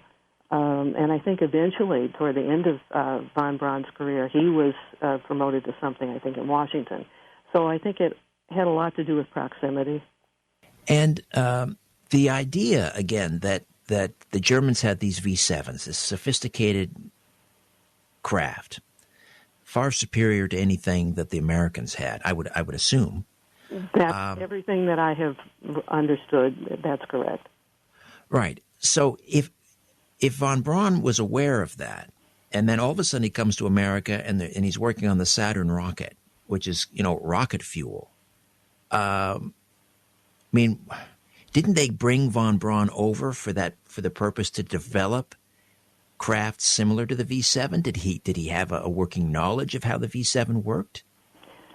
You're asking me questions I don't have the answers to. He was hired to be the rockets specialist for NASA. He was the head of that. And I don't know if he himself had the technology or the knowledge of the technology of how to develop that V-7 that the Germans had. I just plain do not know. Not everything is spelled out regarding von Braun in this book. There's an awful lot of information that came out, and it certainly didn't all focus on von Braun. Clark talks about his friendship with David Scott, who was the lunar module pilot for the Apollo 15 crew. And because the two of them were buddies, James Irwin told him about what he saw on the moon. So there's, I can get into that if you want. Yeah, let's do that. Let's talk about Dave Scott and James Irwin from Apollo 15. They confided in McClellan what they saw. No, it was just the only one that talked to him was James Irwin. Okay. And he was the lunar module pilot. And he told Clark that both he and the commander, who was David Scott, that they both saw these white metallic objects flying overhead when they were, coming toward the moon. And he said that they were able to fly with great intelligence. They could do tight angular moves, and they could do sweeps above them. and they heard no sound and no of any kind. And he, quote, I like this little quote, he said, they were very fast critters. That just sounds like the way somebody would talk to a friend. Right. Again, he drove the lunar module device, and when he did that, he saw other vehicle tracks. Now, mind you, that was the first time the lunar rover was roving around there. And Russia and China and Japan or anybody else who might have the technology had not been up there with any kind of vehicles that would leave a track. So finding vehicle tracks on the moon really got his attention because they knew that they weren't from human vehicles. In addition, where these tracks were, they found evidence of mine exploration, where digging had been done. He also saw structures on the moon that he described as looking like glass or crystalline. And he was able to take, I think he said, about 15 photos of the craft and the structures. But when he got back down to Earth, they took the camera and the film, and he asked to see it. He wanted to see the pictures he'd taken. They showed him, I believe it was only like one photo. It was one of the photos he'd taken of these crystalline structures or buildings on the moon, and he was amazed, and those are his words, he was amazed that those structures, had been erased or replaced with other images so that you couldn't see them. And, he wasn't happy about that. Did Irwin ever speak out about this? I can only quote the conversation he had with Clark. I don't know how that went with anybody else. Now, like I mentioned earlier in the show, I met Clark in 1989. He was still working at NASA. He was let go from NASA in 91, just 2 years later. And I think I'm telling you that what really kicked it off was he was working as a spacecraft operator, monitoring the screens at the Kennedy Space Center, and for over a minute he saw a giant ET, about 8 or 9 feet tall, in the open space shuttle payload bay with 2 human astronauts. And he also saw their spaceship back where the shuttle's main booster engines were. I think when he, blew a little bit of the whistle on that, I think that was the final nail in his coffin, so to speak. And he was not the only one that saw that. The camera picked that up, and the camera at another time picked up either the same or a similar ET that was 8 or 9 feet tall, and it was picked up by a camera in the space shuttle cruise compartment, and this large ET was interacting with the crew. He must have been really cramped because the compartment is designed for astronauts no taller than 6 feet, so he was really hunched over to even be in there. And as soon as NASA in Houston saw that was coming up on the screen, they jammed the crew compartment camera so that nobody else could continue to see it on Earth. Remarkable. Others obviously saw that, but no one else was willing to speak out about it, and he wasn't until, I guess, he published his memoirs. Like I said, he would have come forth with this information. He tried to come forth with this information long before this, but he was always stopped. He could never get anything published. He could never do anything until, after he died and somebody else had been able to get it out and printed. And at the beginning of the book, there's a list of people's names. Most of them are kind of blocked out, and you just see a title but it was a tribute to people who obviously gave the money to get the book published. And welcome back to Coast. George Norrie with you. An incredible story. Artificial structure on Mars verified in a science journal. First, let me introduce William Saunders, we call him Bill, a graduate of the University of Alberta in Edmonton back in 1977 with a Bachelor of Science degree in geomorphology. He began work in the petroleum industry in Calgary, Alberta in 1978. Currently works as an independent petroleum geoscientist consultant in Calgary. Mr. Saunders began looking at the Mars Global Surveyor images with their first release back in April of 1998, and he met Mr. Haas on a website conference room shortly thereafter. Hey, Bill, welcome back. How are you? I'm good, George. Thanks for having me back. My pleasure. The bio is a little out of date. I've actually retired and moved to southern British Columbia from Calgary. You would never retire. Oh, yeah. You got it someday. All right. And George Haas is a member of the Society for Planetary SETI Research and the founder and premier investigator of the Cydonia Institute. He's a member of both the Pre-Columbian Society of the University of Pennsylvania in Washington, D.C.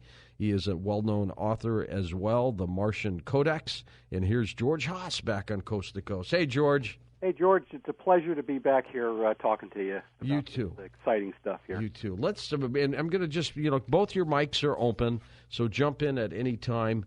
But tell me about this release, this incredible story about the artificial structure on Mars that apparently has been verified. I'll start with you, George. Yes, it's a long story. This is, over 10 years working on this paper with Bill and our fellow authors, other members of the Society for Planetary SETI Research and the Cydonia Institute, Michael Dale, who's a geologist, is out in Oklahoma, and my good friend James Miller, who's an image analyst and specialist. He's up in New Jersey. We've all been working on this since a colleague of ours back in 2002 presented this image that he had found in a Mars Global Surveyor image back in 2001 that was released. And he noticed it, I believe, a year later after it was released, and he presented it on a discussion board that was run by James Miller, called the Anomaly Hunters, and that was put up on the board back then, and we were all pretty excited about it. But we only had the one image, and this is way back in 2002. And then a year later, the Mars Global Surveyor took a little higher resolution image of it, more overhead, and that was another Mars Global Surveyor image that was released in 2003. And that's basically all we had for 5 or 6 years. And that's how this all started. The formation is a very symmetrical, three-sided pyramid. It has a circular base, 3 angles. There's the 3 symmetrical triangle faces around the formation. And it's just pretty stunning, and we were very anxious to get more images of it. So this is how this all started. All right, and Bill, tell us a little bit about your involvement with George and how this started for you. Well, I am an associate director of the Cydonia Institute with George, and George is constantly sending me things that he wants me to have a look at, and definitely was intrigued by this object, by this structure. It sits alone in a channel. I guess it would be the best thing to be called. It's a canyon area it's very, very complex in its development. The canyon I'm talking about, there's all kinds of things have been going on here, lava flows. There's been water gone through here. There's probably water sat here at some time as well. And this pyramid sits by itself and totally unique and anomalous to the area. So I said to George, I'll join in and we can work on this. It was kind of an on-again, off-again project because we've had lots of others projects on the go, as you know, because we've been on your show with different things at different times. Mm-hmm. But we just managed to finally get it finished and get it published. When you look at it from above, George and Bill, it is truly remarkable because at that point, it really doesn't look like nature made it, does it? Bill? No, it certainly doesn't. It's George will probably explain the geometry here in a bit, but it's Actually, he said the base is circular. It's not quite circular. It's each side of the three sides has an arced base, and there's three spines to the pyramid. One side of the pyramid has appears to have collapsed to some degree. There's you can see where it's fallen away, and there's on like the right side of it. Yeah, a bit of a debris field at the base of it. But it is remarkable. Well, George, let's talk about the geometry because that's important, especially when one talks about man-made versus nature. Right. If the listeners are able to go and take a look at the collection of slides that we have, they can look at the first one there, Slide A, which shows the two images that we've been talking about so far, the two early Mars global surveyor images. Mm-hmm. That's one on the left, the 2002. That's the one that Will Faust, a friend of ours, who has passed away unfortunately early on in this research. That's the one that he presented to us. And then, of course, the second one, which is a little sharper. You can see the three faces are very symmetrical. The spines or the angles are very sharp. Like Bill said, this is, just jumps out at you when you see this, that, my God, what is this? What is this doing sitting there? And what we found doing the research in the paper is that this almost is like a Rolex geometry, which is because of that curved circular base. If you go down in the slides and you look at letter C, it'll show you the graphic going around there. And in this piece, we use eventually NASA took a high-resolution image with the Mars Reconnaissance Orbiter in 2007. They actually took two images of this formation. So then at this point, we had like four images to work with. And you can see the exquisite geometry that goes around this. I mean, it's just amazing that this formation is sitting there all by itself, appearing to be all by itself at this point. It's just astonishing what we think. And in terms of the height, how tall is it? It's about 470 feet high. It's pretty tall. It's a large structure. It's about 950 feet across, which is about 1/5 of a mile across. That's big. It's a major sized pyramid. This isn't this is a lot larger than the Giza pyramid. So it's about 470 feet high by about 950 feet across. Go ahead, Bill. I just want to say, and in Canada here we're more in the metric system, so but it stands out a little more. The height in meters is 145 meters, and the diameter at the base is 290 meters. So it's a 2-to-1 ratio, exactly 2-to-1 ratio, the base to the height. Would you say that, Bill, that is pretty symmetrical in that it seems to be precision pinpointed? Yes, the Rayleigh triangle formation is the only formation that can be made out of three concentric circles. If this happened to be natural, George, how would it have been made this way, naturally? Well, myself, having an art background and looking at the structures and the sculptural aspect of it, looks artificial to me. As for any kind of geology, you'd have to talk to Bill. Okay. All right. And in terms of, if nature were to make this, Bill, how would it happen? Well, I've never seen anything quite like this in nature because usually you have directional forces on this or on a formation coming from basically one major direction, and then you get weather systems and storms and stuff that bring forces from other directions. But how you end up with three sides exactly the same, mathematically the same, in an area that has nothing else like that, everything else is very, very irregular. I don't know how anything like this would form in nature. And then when you look at the pyramids here on this planet, And there's always been talk that the Martians came here, some calamity, they escaped. I mean, it does bring you to some very fascinating possibilities, to be sure. What kind of material, if it's made by some other entity other than nature, what kind of material, Bill, might it be? Is it rock? Is it limestone? What might it be? I think it's some form of rock.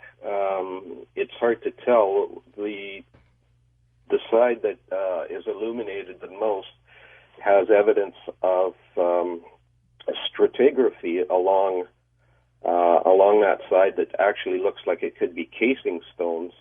However, if you look at the north side where you have the bit of collapse, you can kind of see inside the structure a little bit, and it looks like it's fairly natural material. So my guess is this was piled up, but I'm just guessing really. There's so much wind-blown material here that's covering different aspects that it's difficult to say for sure. At least here on this planet, we talked about the pyramids being power plants, or they are tombs for dead pharaohs and queens. So those other possibilities. What do you think this one might be, George? Bill's right. The northern side, which is collapsed, looks like dirt and sand and gravel and things like that in there, and possibly what ancient cultures here on Earth did when building mounds. American Indians built a lot of mounds. Yeah.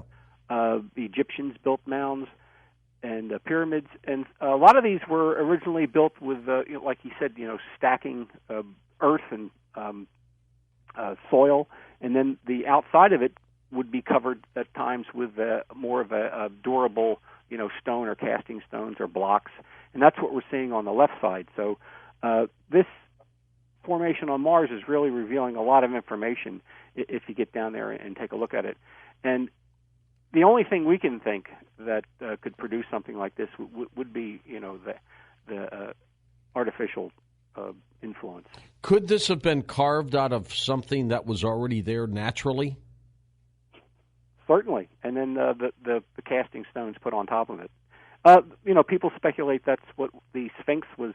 Actually, just a large landform there that was carved out to look like a Sphinx.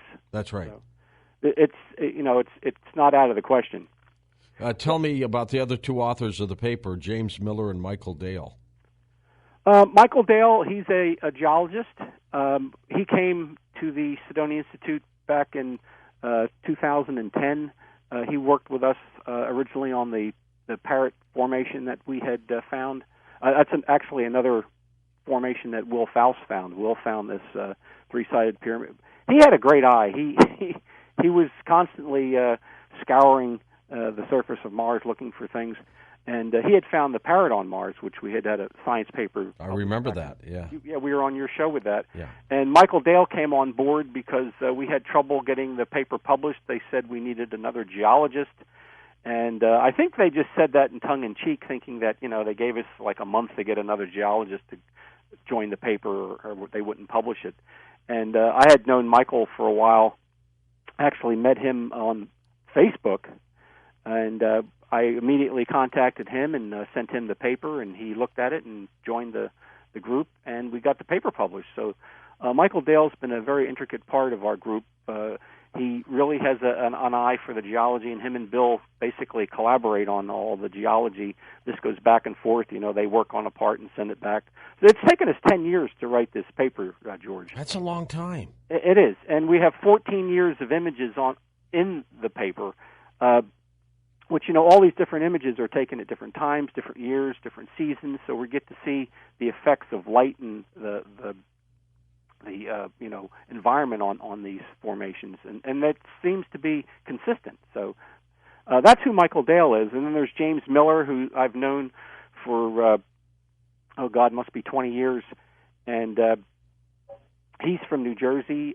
He's a independent researcher. He's an image specialist. Mm-hmm. He does all of the enhancements and things of our early work, and Jim Miller really taught me a lot about how to enhance the images and worked with the NASA photographs and stuff. So Jim's great friend, and he's been in working on all of our papers also. So. Were they all astounded, everybody who worked on the paper, were they all astounded when they initially saw these pictures?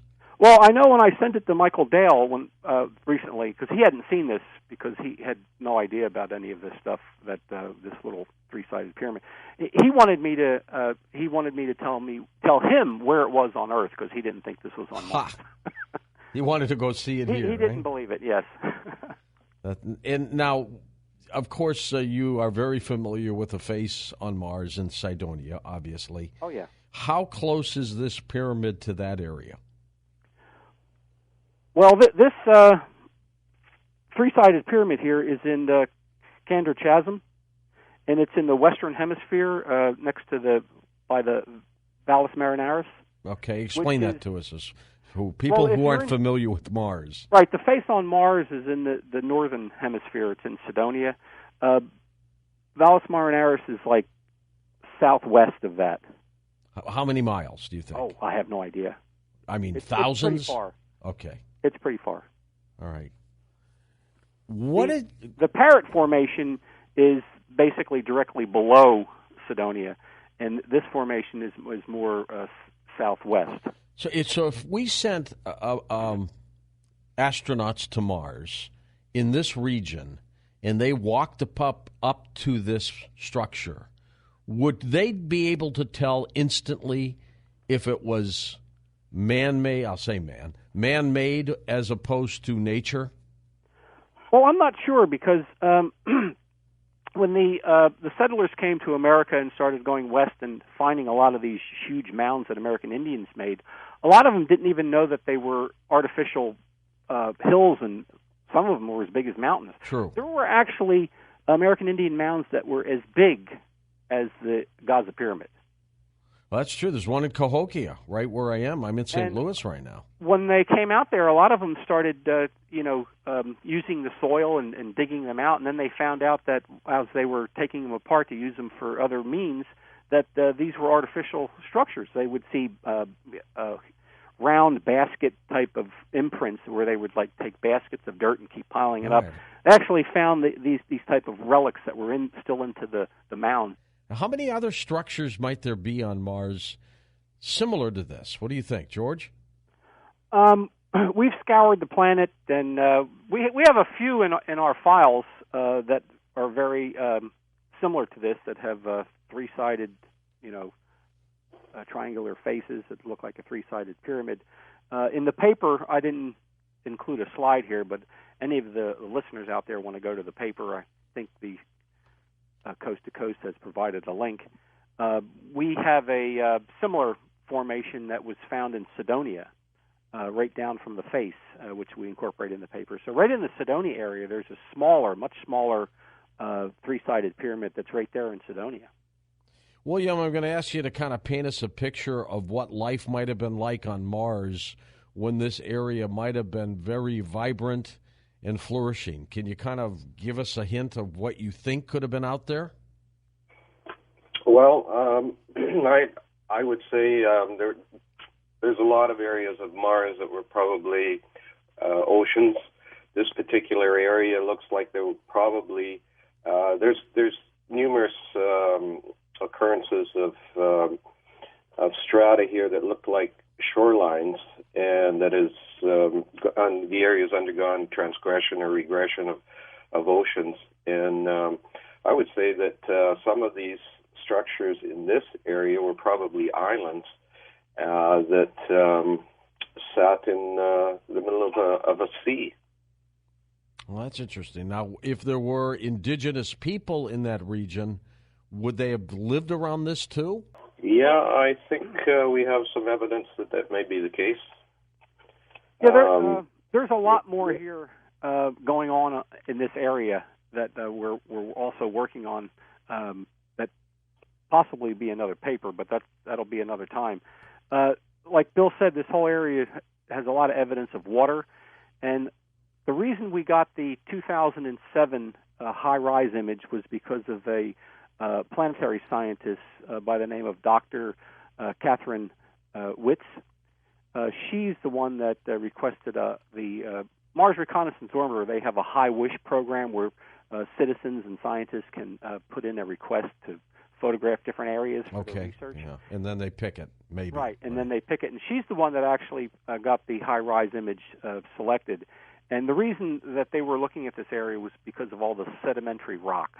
I think she's authored a few papers that deal with the sedimentary aspects of the area that we're looking at. And I have spoken to her. She actually lives here in Arlington, Virginia. And as Dr. Brandenburg says, when these scientists look at these areas, they're just looking at geology and they're looking for water, and that's basically what she's doing. She never even saw this. Are they blown away when they do see it? She didn't give me much comment, but she just said that she was not aware of the formation, and I had to point it out to her. Has anybody, it's like George? This stuff is right in front of them, and they don't see it. They're Really? looking for other things. Yeah, exactly. Has anybody pointed out natural structures on Earth that could be similar to what we just saw on Mars? Oh, there's a lot of conical shaped formations like this. They're all over the place out in the Midwest, but none of them have these flat, triangular faces with these, very sharp spines and angles. You don't find that. No, you don't. So this is totally an anomaly. If this is natural, this is a bizarre anomaly. And Bill discusses in the paper, I don't know if he wants to go into detail about all of these raked-like sand dunes around the formation, which are caused probably by wind. It almost looks like a cultivated field there when you look at some of these images. And he's perplexed about how those are formed when they're supposed to be formed by wind, but you would have wind directions in all different ways coming over this formation causing sand dunes, but they would all be going in one direction. How old could this area be, William? I don't know, George. I really couldn't say. It's undergone numerous changes over the years. As I said, there's evidence of different shorelines at different elevations. There's evidence of water flow as well as standing water, wind. There's been landslide movements. There's a lot of stuff going on. It's quite amazing to see the entire area in a high resolution and to scan it because it's very, very complex. Indeed. But I guess we could say it could be millions of years old, right, if we had to guess? Well, yes, the area, but the pyramid itself, it's hard to say. My thinking is it's relatively more recent than that because you don't see the evidence of shorelines around it that you see around some of the other rock. You don't see depositional material in the southern end of the spine, which, if the wind direction from the other dunes looks like it should leave a large tail of debris, it's not there, so possibly it was reworked or by wind or water, or not by wind, but by water, or by hand. If you look at the planet from above, and then you look at these structures, is there any pattern to it, or any kind of connection between them? Are you asking about like the placement of these structures? Yeah, finding yeah. These little complexes, or I haven't done any research like that, but a colleague of mine, Greg Orm, he's the one that found the king face, the queen face that we actually did a paper on a couple of years ago. Okay, I remember that. He's done an analysis of finding all of these structures, and he seems to think that a lot of these are found along the ancient Martian equator. A lot of these are found in that area. Might have been an area that was heavily populated. Exactly. That's and he's done a lot of research on that, and I think he has something on his website that goes into some of that, connecting the face on Mars and the queen face and some of the other things that he has found. A structure like the Parrot Formation would be way out beyond his study of this thick belt going around the Martian equator where he's finding a lot of these structures. George, this would fall into that area. Obviously, something catastrophic happened to Mars some time ago. What do you think it was? Was it a collision with another planetary object? Was there a nuclear war there? What do you think happened? Well, this is George. I think I go along with Dr. Brandenburg about the nuclear, the two explosions that hit in Utopia and the Sidonia area that destroyed the planet. I think these structures, like Bill said, were built more recent, and these were probably remnants of that war or that catastrophe.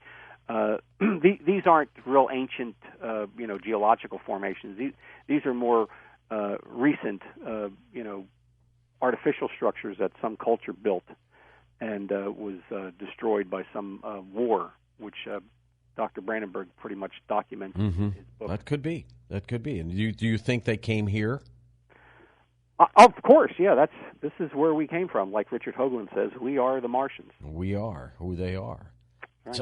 It's amazing when scientists see this or other geologists. I mean, are they baffled by it? How about you, William? Well, I don't know, to tell you the truth. I've been a little bit jaded. We've been doing this, well, it's coming up to 20 years since George and I met online and started working together. And I know that many of my former colleagues, when I was working in Calgary, they didn't really want to get involved in studying. They were in studying it. It was, well, we'll leave that up to the people at JPL or NASA or wherever. And I'd show them different things, and they just kind of shrugged. And myself, I've found the same reaction to the limited access I've had to geologists and things like that. Especially this Dr. Catherine Witz, who I brought this to her attention. Haven't received any comment back. I don't know. I've sent her. Really? Yeah, I would have thought she would have gotten excited about this. Not that I could see. Huh. And she hasn't even responded back about reading the paper. So I don't know. I guess she just deleted it. I mean, they don't even say, definitely this was made by nature. They don't even go that way? No. Huh. You would think that would be the quick response. Oh, this is just natural, and blow it off. They don't even make that type of statement. Are they interested in looking at it? They may be in the privacy of their own home, but not publicly. Not publicly. That's Well, you can see that everywhere. George, we've got no press on this discovery. Other than what we're doing? Just what you're doing. We've sent this to CNN, Fox, New York Times, Washington Post, Washington Times, all the papers. Nothing. The journals, other journals, nothing. That's disappointing. Oh, very. Yeah, it's like, why are we doing this? Bill and I have been doing this, like you said, for 20 years. We've published 5 papers. This is our 5th paper. And it's like we're just spinning our wheels. I mean, it's nice to come on here and talk to you and have a great time. Later on, I'm sure we'll get some callers that want to talk about Bigfoot. Oh, yes, you will. But, where are we going with this? It's like nobody wants to touch this hot potato. Tell me about the Society for the Planetary City Research. Tell me about the group. Bill and I are both members. I've been a member, since I think probably 8 years ago or whatever.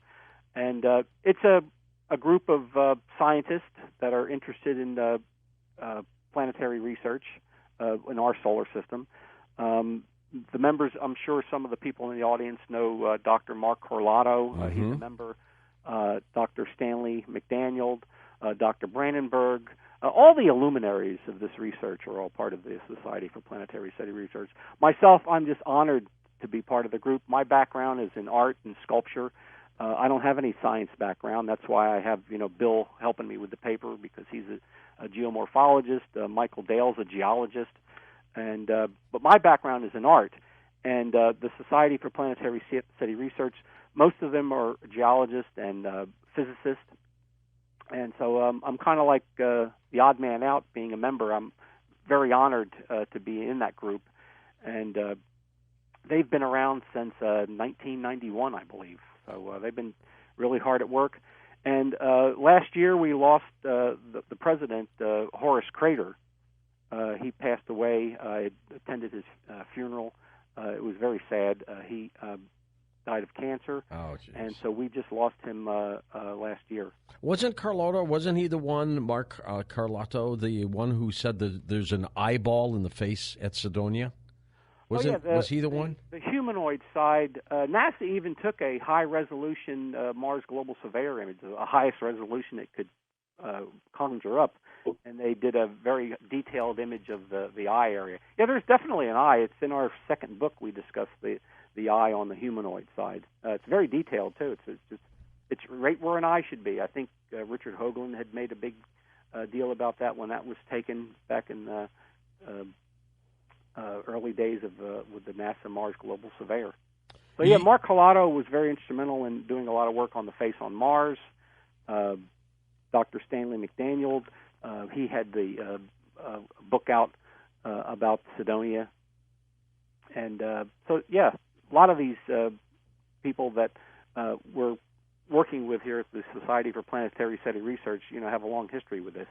Well, you would think that with this recent report that was just released that admits that the government just had another study going into UFOs from 2007 to 2017, that somebody there would be interested in this just to at least take a look at it.